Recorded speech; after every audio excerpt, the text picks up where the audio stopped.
Howdy, howdy, this is Mr. Potter. What we're going to do today is we're going to set up a Cloud9 account using the AWS system.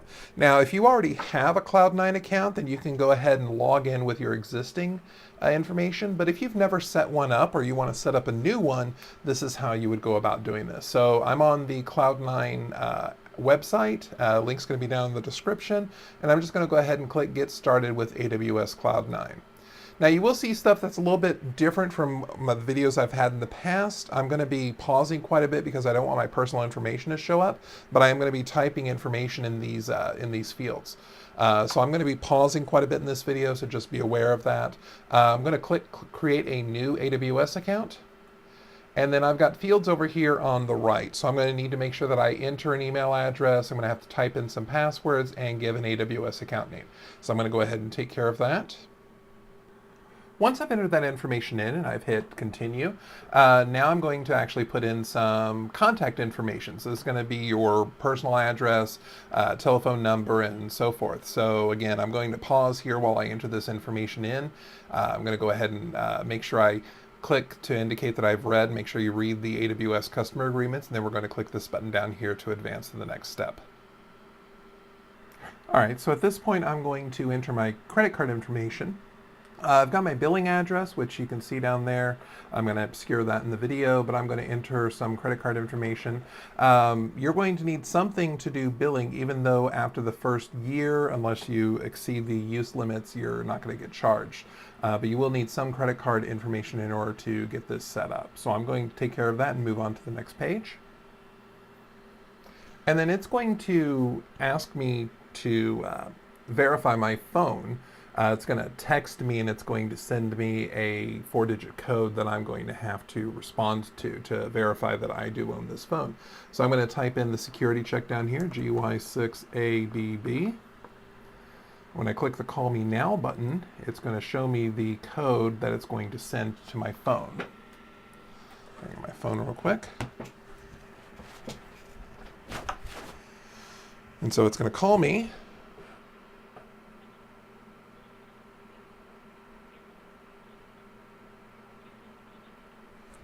Then using my touchpad, I'm going to type in the number, so 6254.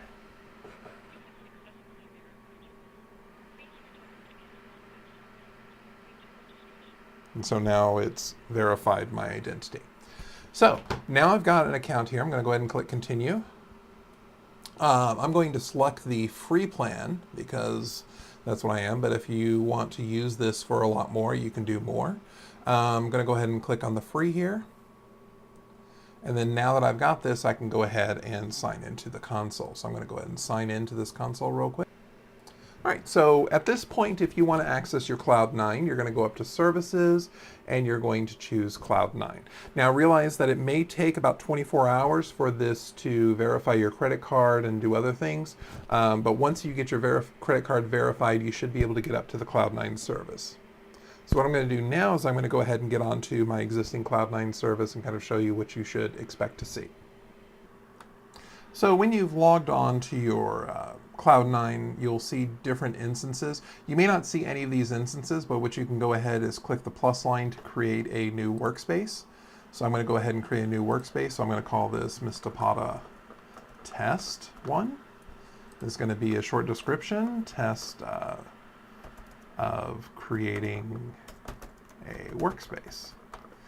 And I'm going to choose a hosted workspace. You can choose private or public, but you can only have one private on the free plan. Since I've got several workspaces, this one's going to be public, and I'm going to delete it in just a few minutes as well. I'm also going to make this a blank. Now, if you were going to be developing in a particular language, like developing in C++ for our data structures class, developing in Python for our computer science principles class, if you want to follow along with Harvard CS50 course, you would choose each of those. I'm just going to choose a blank template and create the workspace. And it can only have lowercase letters, numbers, underscores, and dashes. Okay, so we will do that. This will create our workspace. And you'll see now that we are at our workspace. It's going to come with a README file. I'm going to go ahead and close this. And so we have two different areas here. We've got one area which is our Linux command line, which we can run commands to compile and run our code. We also have up here a place where we can create new files, so we can create new code up here and run it as well. So this is basically how to set up your Cloud9 environment so that you can code along with us. So once again, this is Mr. Potter. Thank you for watching. Have a great day.